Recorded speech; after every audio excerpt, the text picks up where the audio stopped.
Welcome to our second lesson on padding. Before I start, I'm going to create a plane which is offset by 1/2 inch from this face. Select View, Toolbars, Reference Elements, Plane. In the Reference field, select this face and offset it by 1/2 inch. Click OK. Next, I'm going to create a sketch on top of this face.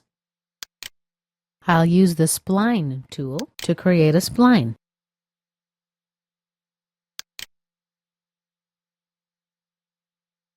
I double-click to end my spline. Let's go to Start. Choose Mechanical Design, Wireframe, and Surface Design. Here, under the Surfaces toolbar, is our Extrude function. Deselect everything. Extrude. Select the profile I just created. Let's rotate it a little bit. And just use the limit to expand it. Click OK. Now I'll put this in no-show space. Let's double-click to put this plane in no-show space as well.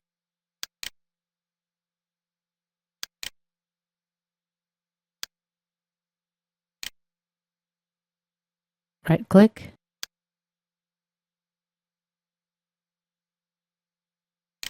Now I'm going back to the Part Design Workbench, where I'll be creating a pad. Select this profile. As you see, CATIA generated a preview. Instead of a dimension, I'm going to use Up to Next. Preview it. As you see, CATIA created a second solid which extends up to the next face. If I select Up to Last, CATIA creates a solid up to the intersection with the last face.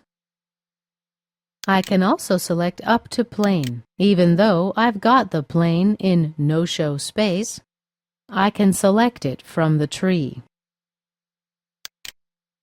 Click Preview. CATIA now extends the solid up to the intersection with the plane. I can also choose Up to Surface. Even though that's in no-show space, we can select it from the tree. Click Preview.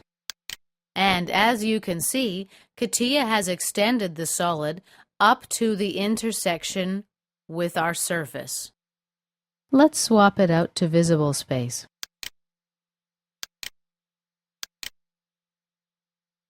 I'm going to extend and use Limit 2 now. I'm going to use Up to Next. Click Preview.